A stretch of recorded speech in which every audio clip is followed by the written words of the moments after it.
Hello, welcome to my YouTube channel. So I got this error when I tried to check my pod on my Kubernetes cluster. So I suspected that I might have actually exceeded the number of pods that I was supposed to actually replicate. So I was trying to replicate hundreds of pods, and it actually exceeded the capacity of the virtual machine.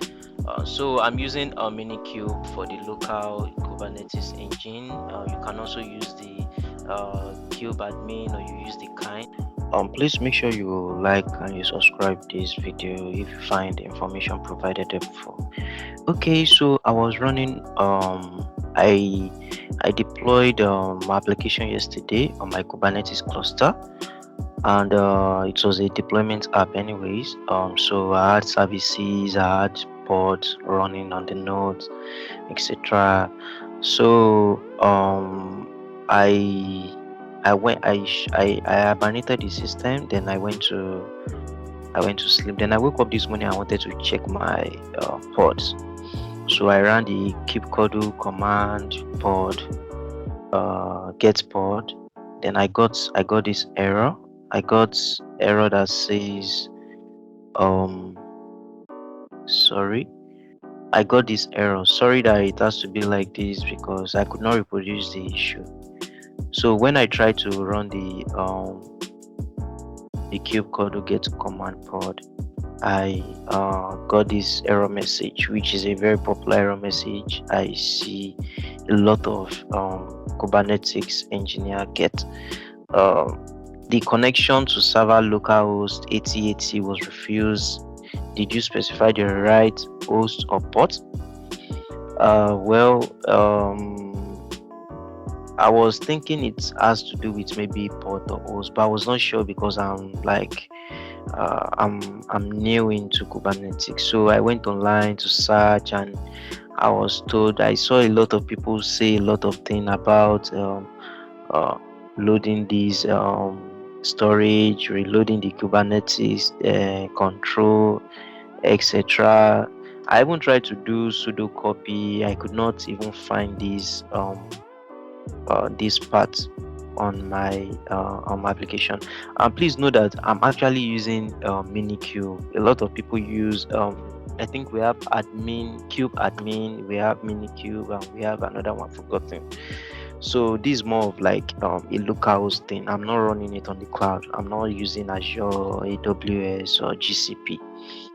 Okay, so I'm just using this localhost machine for my tests, for my Kubernetes tests, stuffs like that. So I try to follow some guidelines that I saw on Stack Overflow. Then I found out that I don't even have this directory called Kubernetes admin config. Then I was confused again. I saw a lot of people comment and everything.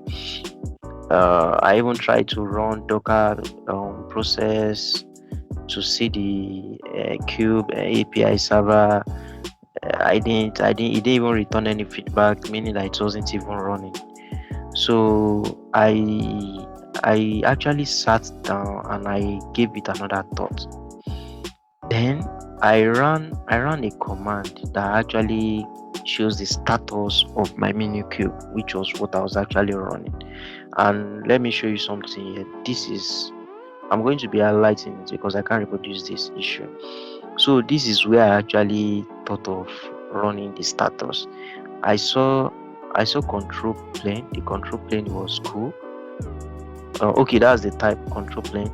Then I saw the host was running. I saw the kubelet was running. I saw the API server. All these are like components that makes up Kubernetes. Then I saw kube config misconfigured. I was like, wow, I didn't see this before. So this actually helped me troubleshoot the issue because I saw misconfigured, then warning your kubectl is pointing to a stale Minikube VM.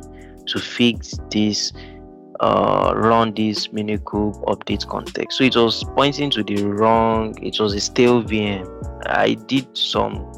I deployed like I think 100 pods and it crashed my cluster yesterday. So I had to do a delete and reinstall another virtual machine again on the cluster.